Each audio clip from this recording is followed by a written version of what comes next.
I'm Cherie Kreider, the Director of Outreach and Mentoring for Amira. And I'm Becky Keys, Program Clinician and Community Resource Director.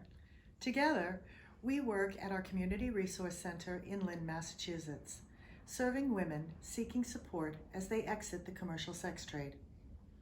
We offer resiliency building groups, case management, counseling, and peer mentorship.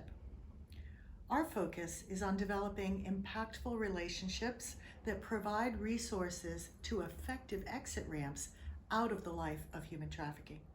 Today, we would love to do an exercise with you that we do with women in our resiliency building support groups. There's a worksheet that goes along with this video with relevant questions, so go ahead and get that in front of you.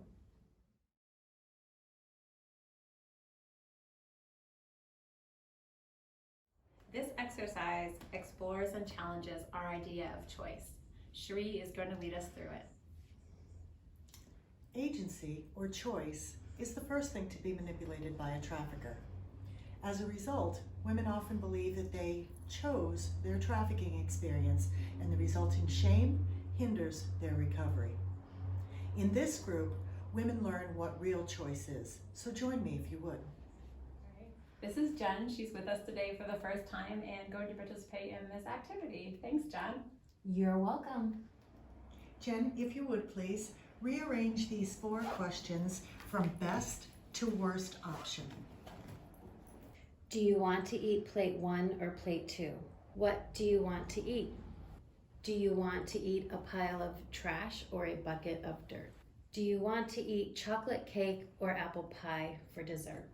Okay, best to worst. The best is, what do you want to eat?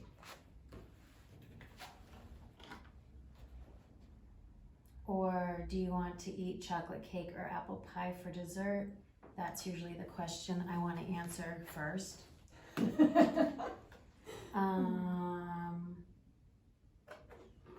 What do you want to eat? Do you want to eat chocolate cake or apple pie for dessert? Do you want to eat plate 1 or plate 2? Or do you want to eat a pile of trash or a bucket of dirt? So, what do you want to eat? Number 1, do you want to eat chocolate cake or apple pie for dessert? Number 2, do you want to eat plate 1 or plate 2? 3, or my last one is, do you want to eat a pile of trash or a bucket of dirt? Great, Jen. You're right. Open-ended questions give us the most choice. And 2 good choices are okay too, right? Okay.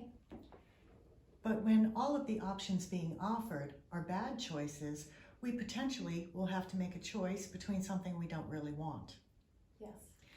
And if we don't have all the information about the choices, we could potentially make another bad choice and have no control. Okay, good job, Jen. Now I'm going to introduce another question. Tell me where you think this one belongs. Are you hungry? I think that one goes first. And why did you make this the best choice now? Because you're asking someone, you're trying to find out what their need is. Good, you're Yeah. absolutely right. Because it takes a big step back from the other options and gives you the most choice. Right. In our outreach groups, women learn what real choice is, that it's the power to choose what's best for them. To have 2 or more good choices to choose from, having all of the information about the options being offered, not being afraid to make a choice, and having the power to change their mind once they choose. If all of the options being presented are bad ones, or they're afraid to make a choice, that's not real choice. That is coercion. This is important to survivors because in the life, when they finally do choose between the lesser of 2 evils, in their mind, everything that happens to them afterwards is entirely their fault. Similar to our residential program, women learn through relationship and community. They receive education, case management, counseling, and survivor mentorship. The Community Resource Center is a vital extension of Amira, and we are thrilled to be meeting new women consistently through resiliency groups like this.